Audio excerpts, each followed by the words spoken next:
Denver, Stapleton Airport, July 19th, 1989. Known as the gateway to the Rockies, Denver is the starting point for journeys all over the U.S. 1,300 planes take off from here every day, carrying over 75,000 passengers. It's the peak of the summer season, and Stapleton is packed with vacationers and business travelers.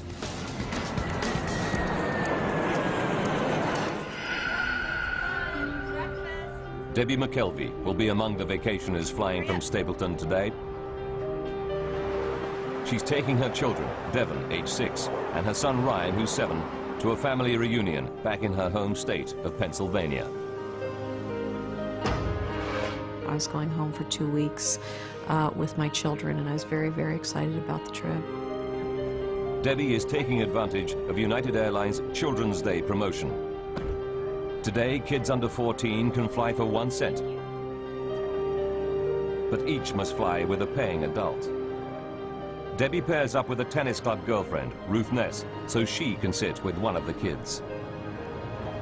It was nice having Ruth with me because she entertained one child while I was entertaining the other child. 1:15 p.m. Debbie, Ruth, and the kids wait to board flight UA 232 to Philadelphia via Chicago.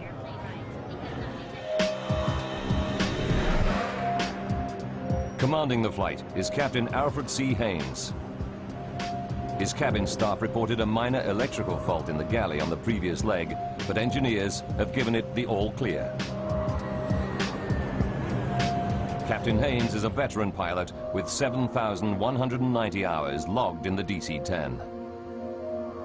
The passengers will be in safe hands today. The DC-10 is a great airplane to fly. I think I was termed an old man's airplane because it's so simple to fly. At this time, in the late 1980s, there are over 400 DC-10s in service. But it's a plane with a troubled history. Windsor, Ontario, 1972.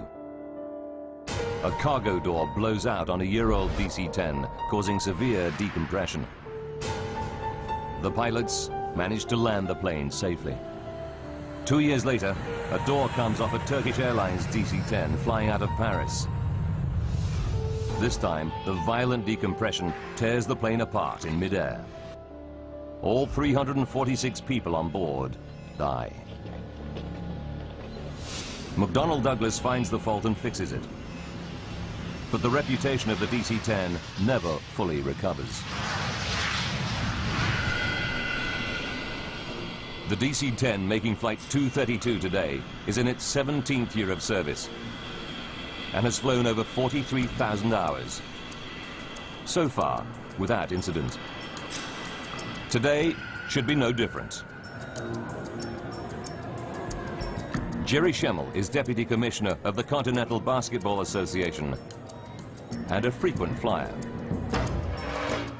I was never a nervous flyer. I always kind of enjoyed flying. I took my first flight at age 18. I always enjoyed it. Jerry is flying to Columbus on business with his boss and great friend, Jay Ramsdell. Their original flight is cancelled, but Jay gets a seat on the very next flight. The bad news is there's no seat for Jerry. Jay decides to stay with his buddy and wait for an even later plane. I didn't think much of it at that time. I thought it was a nice gesture. I thought to myself, I hope I would have done the same thing. Finally, after a 6.5-hour wait, Jerry and Jay both get seats on flight UA 232 to Philadelphia. Flight 232 is busy today. It's carrying 285 passengers and 11 crew.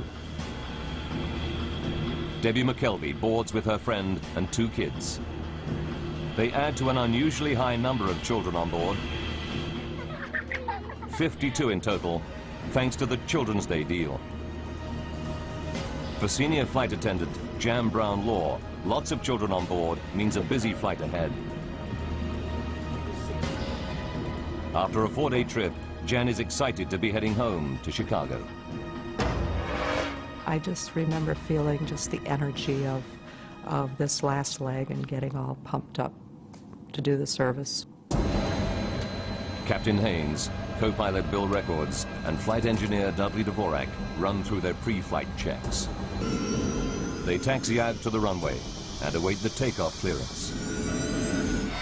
At 2:09 p.m., the three-engine jet flies out of Denver. The morning we left Denver, it was clear skies, beautiful day, nice smooth air, comfortable flight, just a routine flight. Debbie McKelvey sits with her son Ryan, while her friend Ruth is one row behind, looking after her daughter Devon. At 3:16 p.m., they're finishing their meal.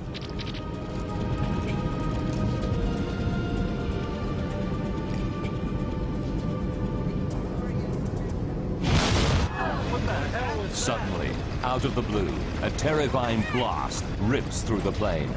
The first thing I thought was a bomb has gone off. I really did. I thought someone had planted a bomb, it had been detonated, and we started to drop. The only way I can think to explain it, it's like if you're driving down a highway and you hit a pothole.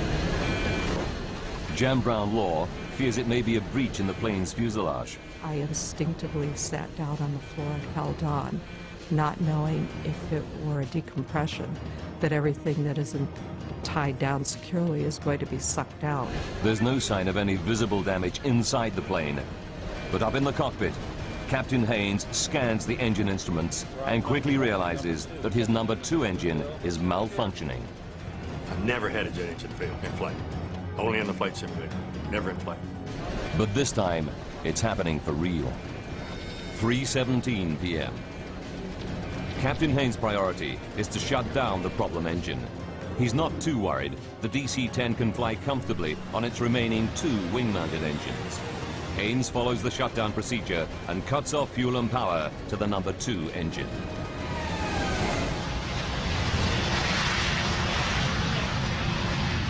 The problem engine is off. But now flight engineer Dudley Dvorak spots something else wrong. Oh, we've lost all hydraulic quantity. His instruments tell him that all 3 of the plane's hydraulic systems are empty. He cannot believe his eyes. The hydraulic systems operate the plane's flaps, ailerons, rudder, and elevator. Without these controls, the pilots won't be able to steer the plane or take it up or down. But the instruments are right. Al, can you help me out with this? Co-pilot Bill Records is horrified to find his flight controls are no longer responding. We've got the brake down. The plane starts to bank steeply to the right, and he's powerless to stop it. That's when we realized we were in a world of hurt, that something was drastically wrong. Now Captain Haynes tries the flight controls, but he cannot get the DC-10 back into level flight either. The plane is now trying to roll over, a terrifying prospect. We have nothing to turn the airplane, nothing to control the pitch of the aircraft. Nothing. Fly the aircraft. It's every pilot's nightmare. Flight 232 is at 11,000 meters and out of control. If its left wing continues to lift, the plane will flip over and tumble to its doom.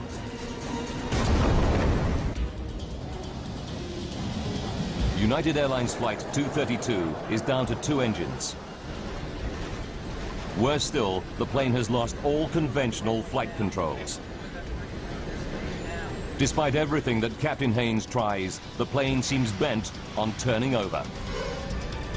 Back in the cabin, the passengers feel the plane banking steeply. Now, my son at 7½, he had always been a people watcher.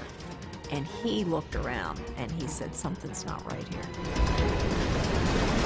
You could feel the turn. You could feel the sensation physically of your body leaning off to the right side. I remember feeling that, thinking that was very unusual. 3:18 p.m. The left wing is so high that the plane is in an extremely steep bank. Al Haynes knows that within a few more seconds, it will roll over and tumble out of control. Keep helping me a little bit. There is just one old aviator's trick left to him. If it fails, Flight 232 is doomed. The first reaction was to just close one throttle and push the other one up, see if maybe that would help. In a desperate bid to restore level flight, Haynes tries adjusting the relative power of the 2 wing engines. If the right engine runs faster, the airplane will bank left, and vice versa.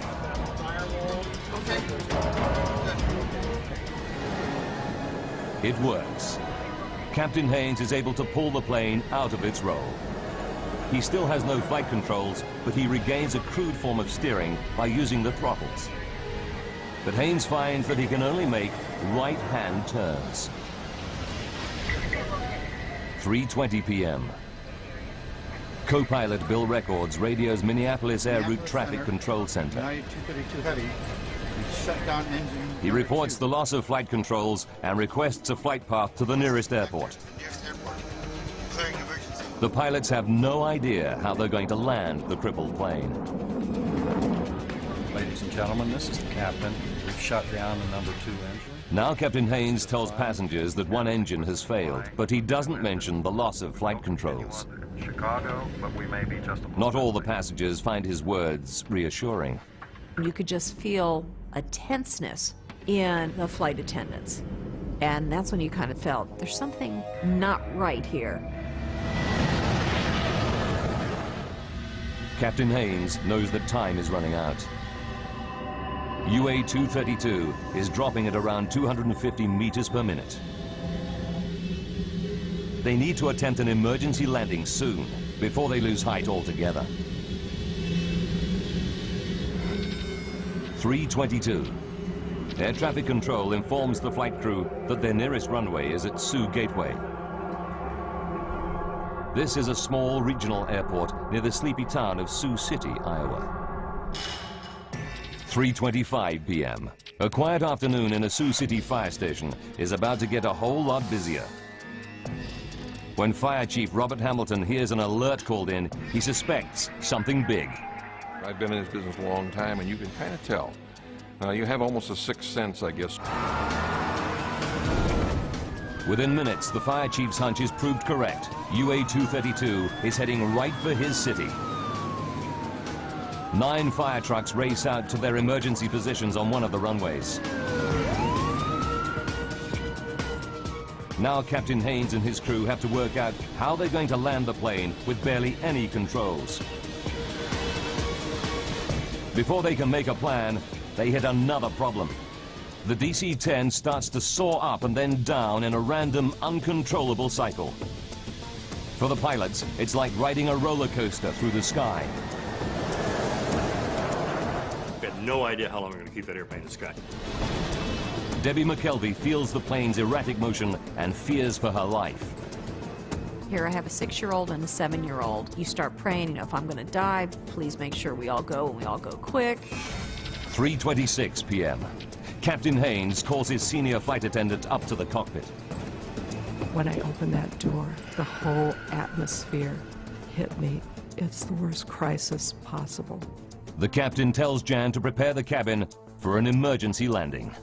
As I walked through the first-class cabin, I just could not look anybody in the eye because I was afraid they'd read the fear in mine. Denny Fitch is a DC-10 training pilot, flying home from an instructor session. He knows that something is wrong and offers his help. 3:29. What Denny finds in the cockpit shocks him. It was an amazing scene for me because both the pilots were in fact on the controls. Both of them, their tendons in their forearms were raised from effort. Their knuckles were white from grip. As an expert training pilot, Denny Fitch is ready for any emergency, but he's never seen anything like this before. I was dumbfounded because it was unheard of. As a matter of fact, there was no procedure for it, having no hydraulics. The first thought that came to my mind, to be honest, was that I was going to die that afternoon. Ladies and gentlemen, Captain Haynes now tells his passengers the plane is damaged and they'll be making an emergency landing in Sioux City. this landing's a little different than you're used to. 296 people could lose their lives. Getting this airplane down without crashing will be the ultimate test of pilot skill. Denny offers to help out any way he can. I said, "Captain, would you want me to do your throttles?" And he responded, "Yes, do that." Denny takes over on the throttles, the only controls still functioning. They allow him some degree of steering, but the plane is still only able to make right-hand turns.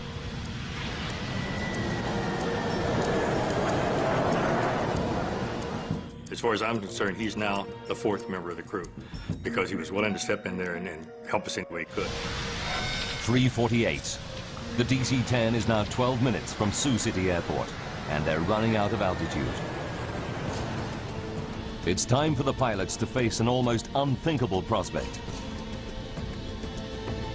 In a few minutes, they must attempt to land a 165-ton jet without proper flight controls. The lives of 285 passengers are in their hands.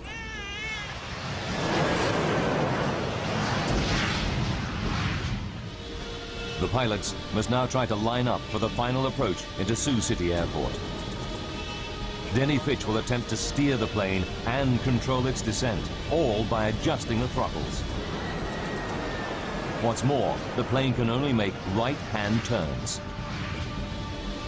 The plan is to make a series of looping turns and hope that as they come out of their final circuit, they're facing the runway. The odds are stacked against them. At 3:50 p.m., Senior Flight Attendant Jan Brown-Law begins her final safety briefing. The passengers were right there in the palm of our hand. There, you could have heard a pin drop. Jan pays special attention to the 4 children too small to have their own seats. You need to get your seatbelt on and fix the seat. Official guidelines are non-specific, but United Airlines procedure at the time is for adults to hold these lap children on the floor during an emergency landing. Jan is anxious about the procedure, but has no option but to follow protocol. It makes my skin crawl to this day to think that I found myself telling passengers, parents of lap children, to put their child on the floor and hold them down. As the flight crew near Sioux City, they are only too aware of what's at stake. You've got 296 lives in your 2 hands. You literally do. And I've never felt so overwhelmingly, responsible for anything in my life. With no brakes, the DC-10 will need a long runway. Air traffic control assigns them runway 31 at 2,700 meters. It's the longest at Sioux City. 3:52 p.m. Denny Fitch puts the plane into its final looping turn. He knows the crippled jet would never be able to regain altitude for a second attempt. This was it. We had to land on that runway. One time, that's all we had. As they emerge from their final loop, the pilots see a wonderful sight. Sioux City Airport, dead ahead. There's just one problem. It's the wrong runway. Here we are, there's a runway right in front of us, we're out of time, we're out of altitude, that's where we're gonna go. Runway 22 is much shorter than runway 31, and it's full of fire trucks and ambulances. It wasn't until probably a couple of minutes at the most that we had a change in that the runway was actually shifted then from 1331 to runway 22. 3:59. Fire trucks race out of the path of the plunging DC-10. And so we were basically just kind of scrambling, getting out of the way, if you will, and trying to get to an ideal position for that particular runway.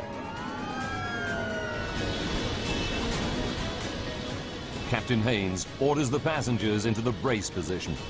Brace, brace, brace. The minute we said brace, it was like a breeze going over a field of wheat. Everybody in the cabin disappeared from sight to go into their brace position. I kept thinking, this is it. And I actually made my son shut the window shade. And I thought, we don't need to see, the end as it's coming.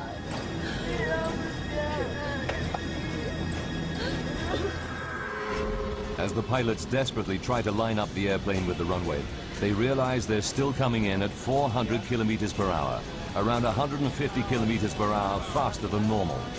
But with no control of the flaps, they cannot slow the descent. The alarm sounds from the ground proximity warning system. They're descending too rapidly. The plane is plunging at 560 meters per minute, over 6 times the normal rate.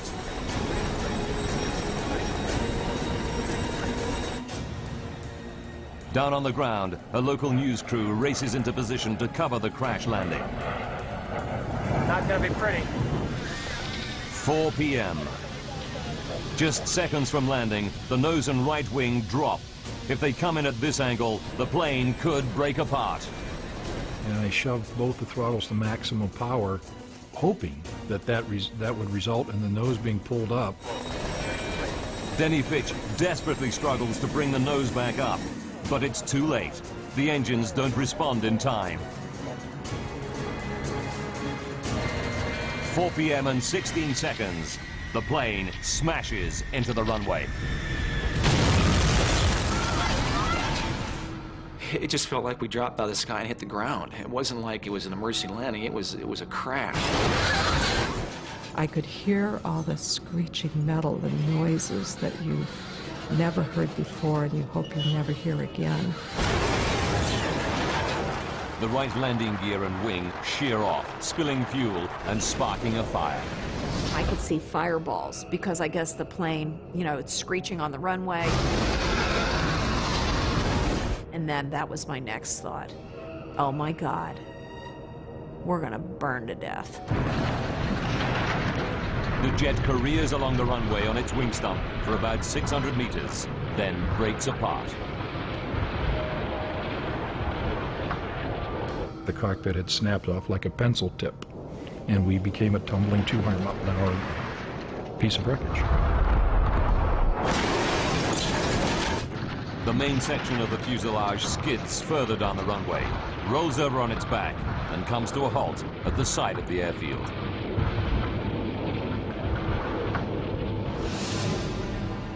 The plane is split into 3 main pieces: cockpit, tail section, and middle passenger section. Dozens of surviving passengers flee the burning cabin. Fire trucks and ambulances race to help them. Emergency workers arrive to an horrific scene of dead and injured passengers.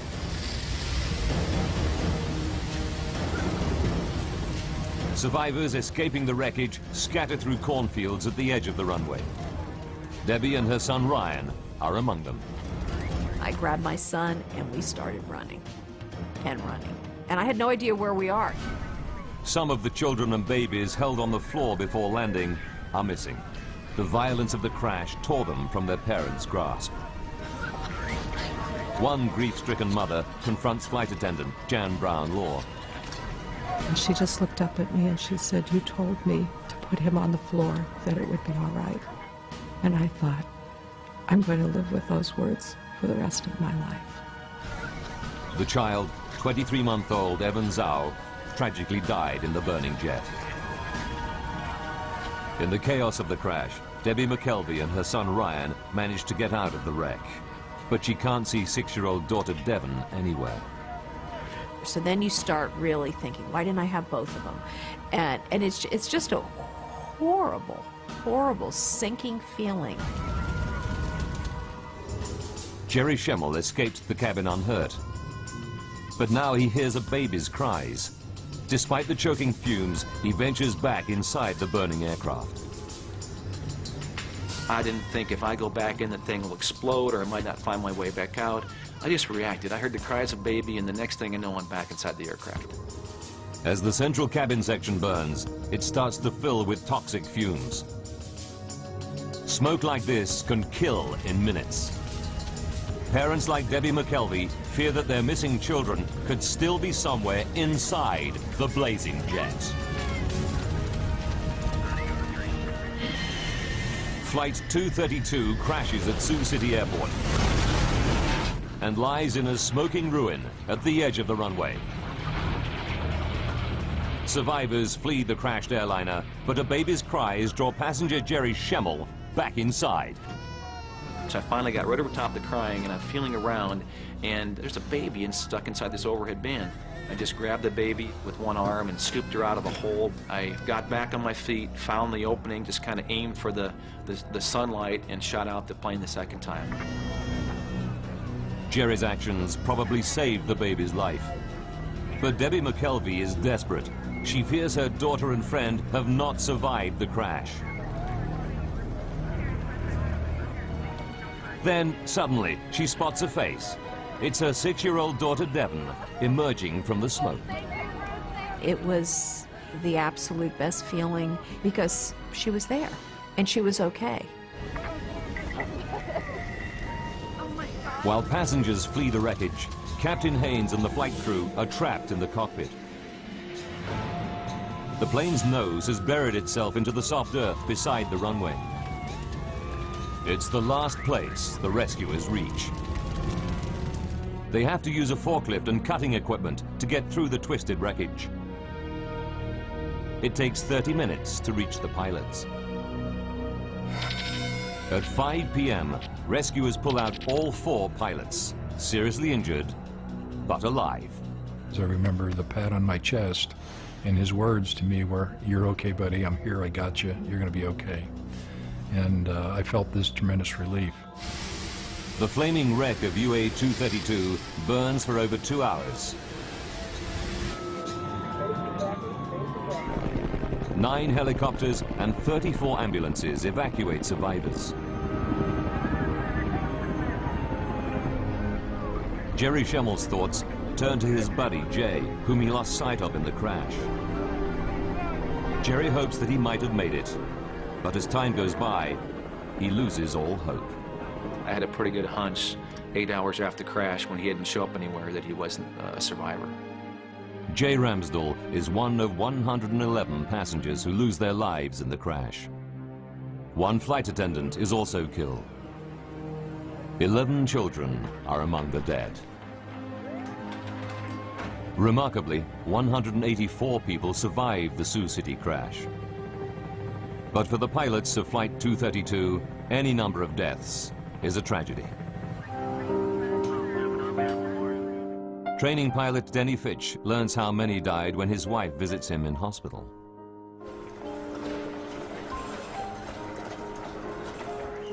And she started crying because she realized I didn't know the truth. That in fact 112 people had died behind me. And I saw her cry, I had my answer. And I cried every waking moment for the next 3 days. I just couldn't stop crying. It just so tore my heart out to know that people died behind me. I was ready to die for them, and I didn't want them to die. Al Haynes and the flight crew are determined that something positive should come out of the tragedy. I would like to say that this crew, and in fact the entire industry, is dedicated to finding the cause of this accident. So maybe we can never have it happen again.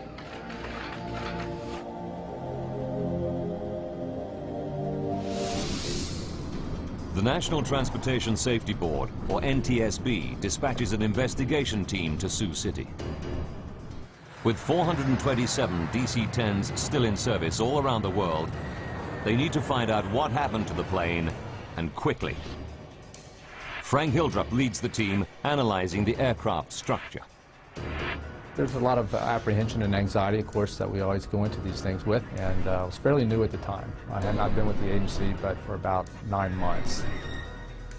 Hildrup and the NTSB team arrive in Iowa 9 hours after the crash and get straight down to work. The investigators' first priority is to try to recover every piece of the wreckage so that they can reassemble the aircraft. It's a mammoth task. It was such an immense accident scene that we just knew we had a long investigation ahead of ourselves. The crash scatters thousands of fragments of debris over a distance of 1 kilometer. Emergency services and the National Guard mobilize hundreds of personnel. They scour every square meter of land around the runway. The tiniest component might tell them what triggered the crash. As investigator Jim Wildey knows only too well. If you want to understand how the airplane came apart, If you want to understand the interrelationships of various pieces, it is very useful sometimes to put the structure back together. Investigators interview the 4 pilots to explore the bizarre loss of controls they reported during the flight. Now we've lost all hydraulic pressure. Captain Haynes and the crew confirmed that shortly after the dramatic failure of their number 2 engine, all their hydraulic systems went down. It mystifies investigator Frank Hildrup. I know personally I wasn't prepared for dealing with an airplane crash where it had lost all of its hydraulics. Extremely unique event and something I personally had never encountered before. Hydraulics operate all the flight controls on the DC-10. The flaps that help control descent. The elevators that pitch the plane up and down. The rudder that steers it. The ailerons that make it bank. Pressurized fluid inside hydraulic lines operates these mechanical controls. There are 3 separate and independent hydraulic systems. Even if one system is breached, it should not cause the loss of hydraulic fluid in the others. To lose fluid from all 3 systems at once is almost impossible. Experts put the odds at 1 billion to 1. Then, an unexpected find. Farmers 90 kilometers from Sioux City report aircraft wreckage scattered on their land. Investigators examine the debris and find that it includes components from the number 2 hydraulic system in the tail near the failed engine.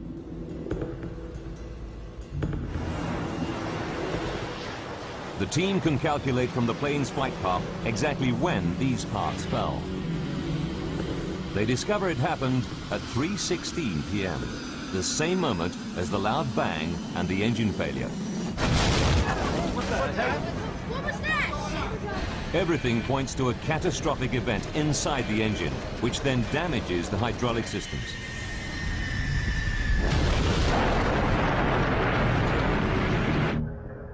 They go back to the wrecked plane and examine every millimeter of its hydraulic lines. It's a painstaking process, but it pays off. They find puncture holes in the pressure lines of the plane's other 2 hydraulic systems, and the holes in both sets of pressure lines are near the failed engine. We determined that all the 3 hydraulic systems had been breached and that's why the hydraulic fluid was lost and they lost the ability to really control the airplane. It's incredible, but true. Something did put all 3 hydraulic systems out of action at exactly the same moment. But the team still has to prove that the number 2 engine caused the damage.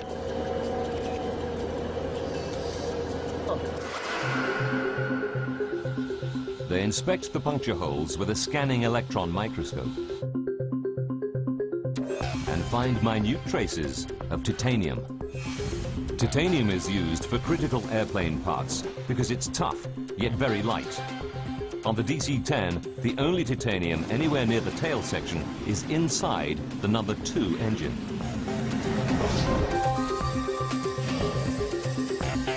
And when NTSB engineers reconstruct the DC-10's number 2 engine, a new clue confirms the team's theory.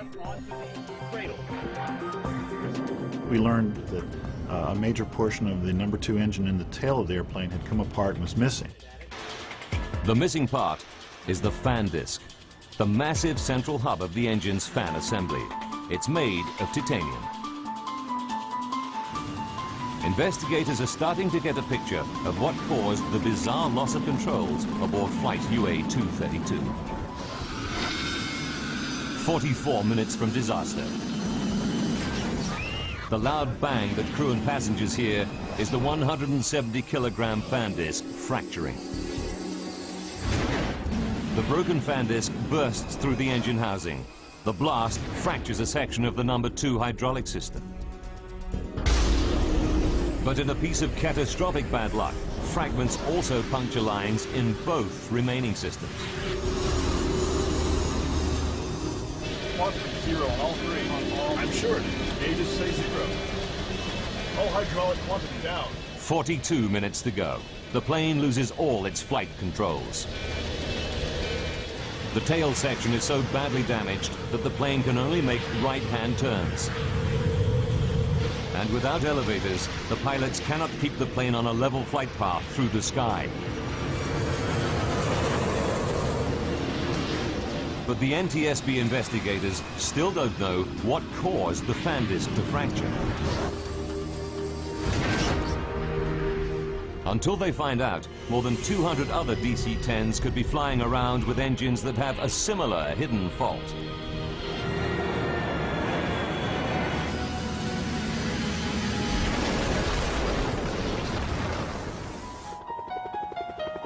They must locate and examine the missing pieces of fan disc.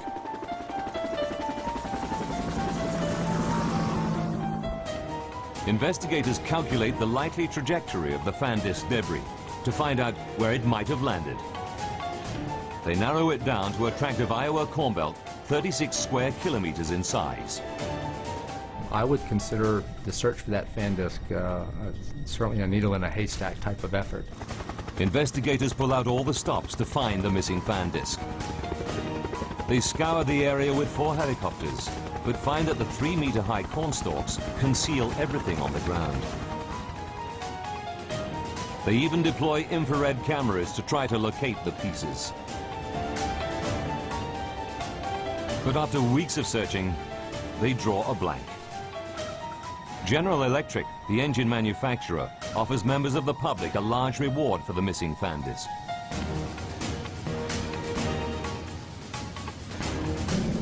But there's still no sign of it. 2 months go by, and harvest time comes around. Janice and Dale Sorensen have a 180-hectare farm right in the middle of the search area. Tuesday, October 10th, 1989, and Janice Sorensen is out bringing in the corn. As I was combining, I felt a little resistance on the front of the combine, and I backed it up and then put it in neutral and got out and looked, and I knew immediately that this was the piece they were looking for. It's a massive chunk of debris, half buried in the earth. Teams from General Electric and the NTSB race to the Sorensen farm.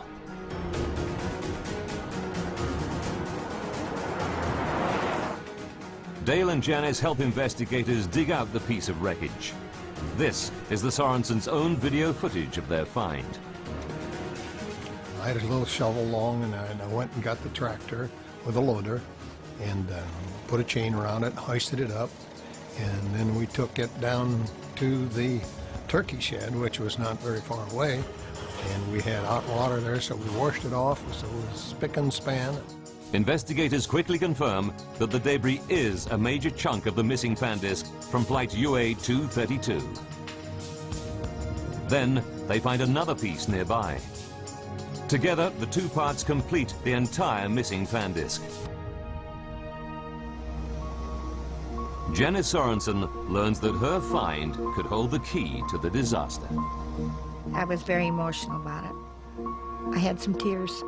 It was a combination of the excitement of finding the piece and of the tears for those who'd lost their lives. One more. Janice and her husband Dale collect General Electric's $120,000 reward.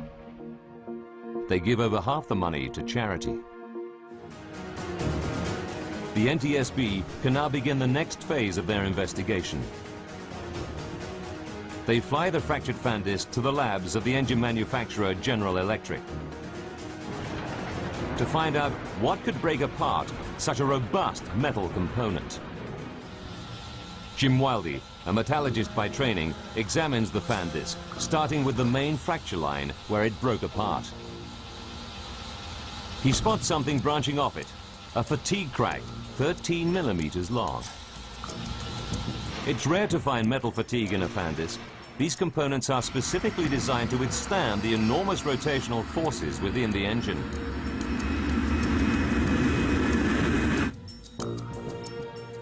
Then, at the base of the fatigue crack, Wildy sees a tiny cavity. The size of it was maximum in any one direction was about 50 thousandths of an inch. As he scans the cavity more closely, he sees that the metal around it looks discolored. He takes a sample from this suspect area for testing. What he discovers will shock the investigation team and rock the aviation industry to its core.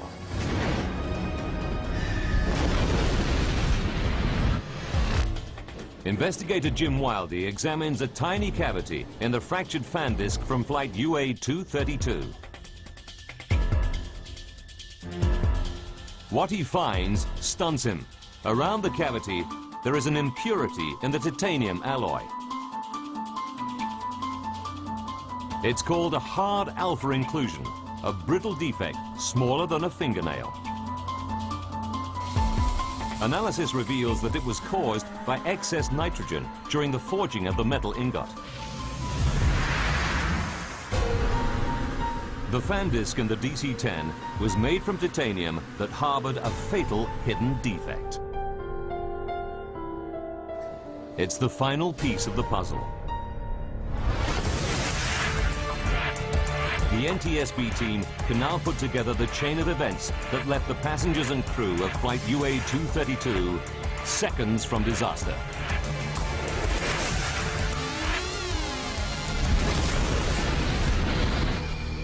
As the DC-10's fan disc rotates at 3,800 RPM, the huge stresses initiate a minute crack in the defect. With every flight, it grows fractionally bigger. July 19th, 1989, 44 minutes from disaster. The fan disc has been in service for 15,503 flights over 17 years. The crack reaches 13 millimeters in length. The faulty fan disc can no longer cope with the stresses imposed by its rotation. It shears in two. The damage it causes makes the DC-10 virtually unflyable. For the next 40 minutes, the pilots struggle to control the plane.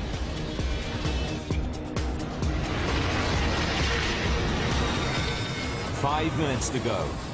Flight 232 comes out of its final turn into Sioux City. 20 seconds. As the plane comes into land, the right wing drops.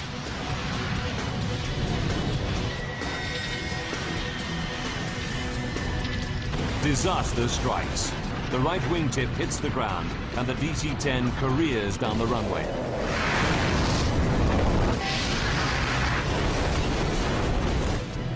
A $21 million jet weighing 165 tons is brought down by a tiny metallic floor.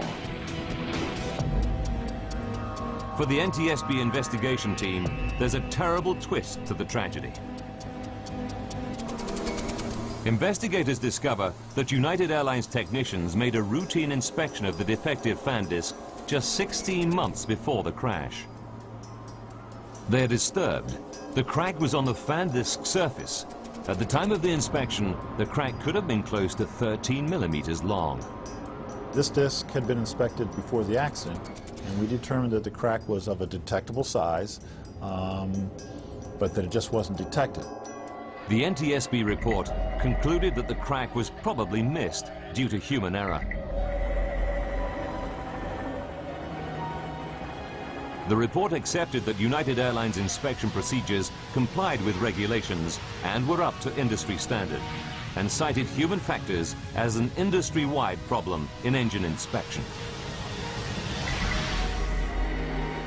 In the wake of the Sioux City disaster, the Federal Aviation Authority upgraded engine inspection procedures. The FAA also demanded changes to the DC-10's hydraulic systems. Airlines were required to add shut-off valves to limit the amount of fluid that can drain from a breach in hydraulic lines. But today, lab children are still allowed to remain unrestrained during emergency landings.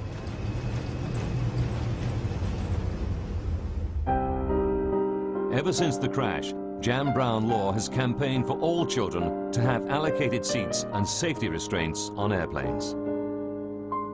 She has never forgotten the young boy, Evan Zhao, who lost his life on her watch. Evan would be 17 years old today had he been in a seat.